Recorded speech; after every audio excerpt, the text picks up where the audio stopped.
Our Computex trip is brought to you by PHANTEKS, Cooler Master, and MSI. What's up, guys? I'm Dimitri with Canucks, and I am genuinely excited for the return of the HAF, or the High Airflow series from Cooler Master.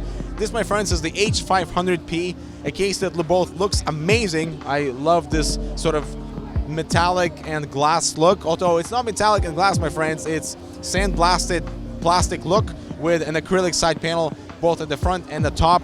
And this cohesion with lighting and RGB looks absolutely incredible. So the two front fans are 200 millimeters and they are RGB, so you can control the lighting based on the front I/O, which is nice. So they included fans, and they told us that they didn't even have any exhaust fans, and just having these giant fans is enough to deliver good airflow to go through the case horizontally.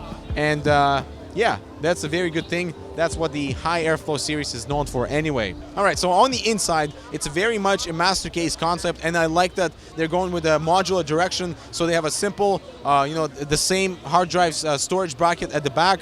They have a modular power supply shroud, so the front portion can move back a little bit to make more clearance for a front radiator. They don't have a window for the power supply, which is kind of, I don't know, say what you will about that. There's a lot of room over here, so not sure why they went with that instead of moving the power supply closer there and leaving more room at the back for cables.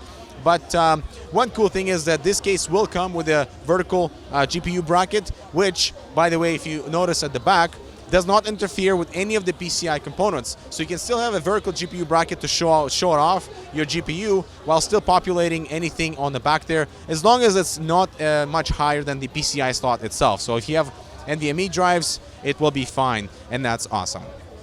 As for the I/O, they were very happy to tell me that they've added more USB ports because they've heard my complaints about them only including 2 USB ports on their higher end cases. Now we have 4.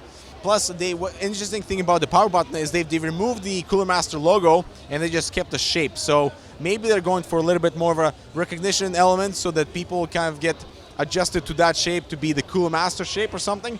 But looking at the back, check this out. Check out how beautiful this whole thing looks.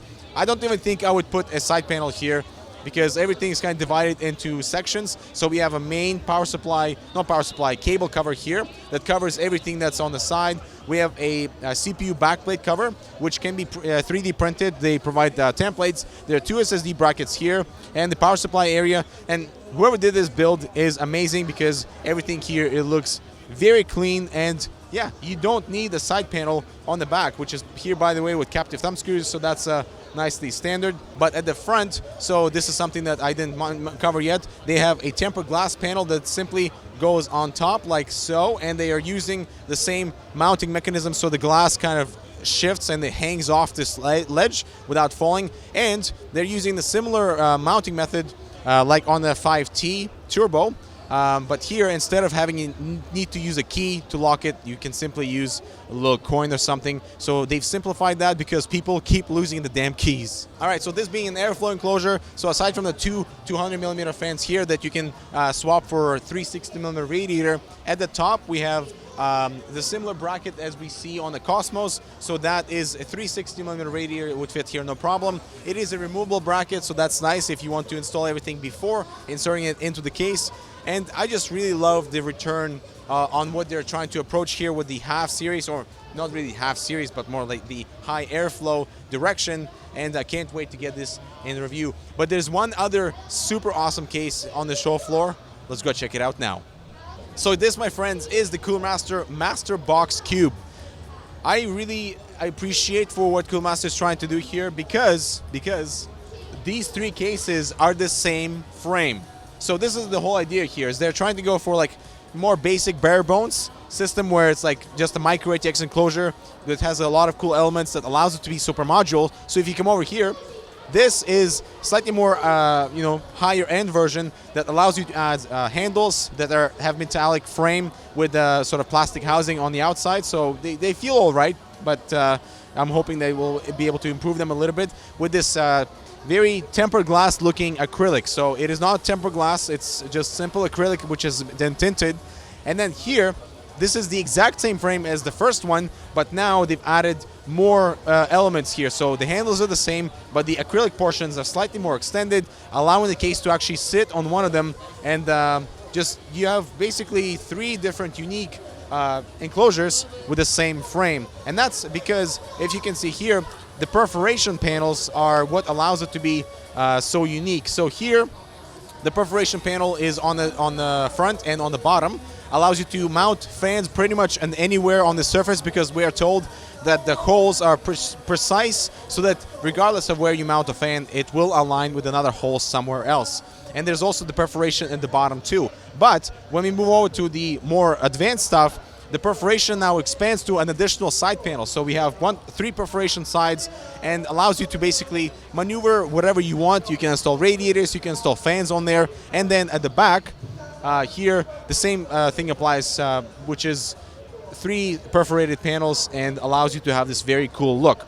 Now, because of this modularity, the I/O, as you can see here, is also modular. So you can mount the I/O with the 2 screws in the front wherever you want, wherever the perforation side panel is. So for example, here the I/O is in the front, here is also at the front, but here it's at the top, which is nice. So they have a bit of diversion here.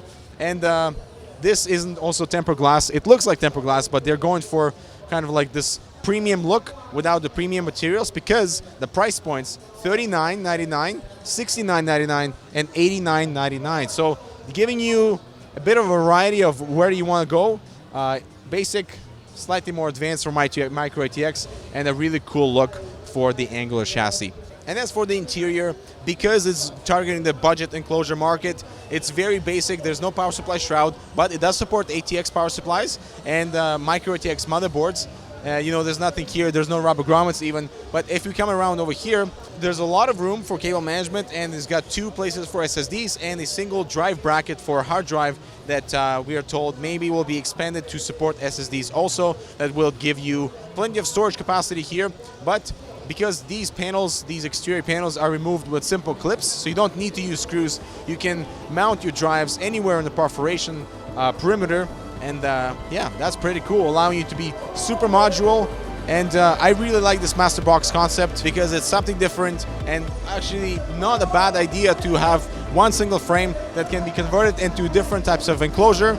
Yeah, I like it. But what about you? Let us know in the comments down below. Thanks so much for watching. Make sure to check out all of our other Computex coverage from Cooler Master and all the brands, and we'll see you in the next video.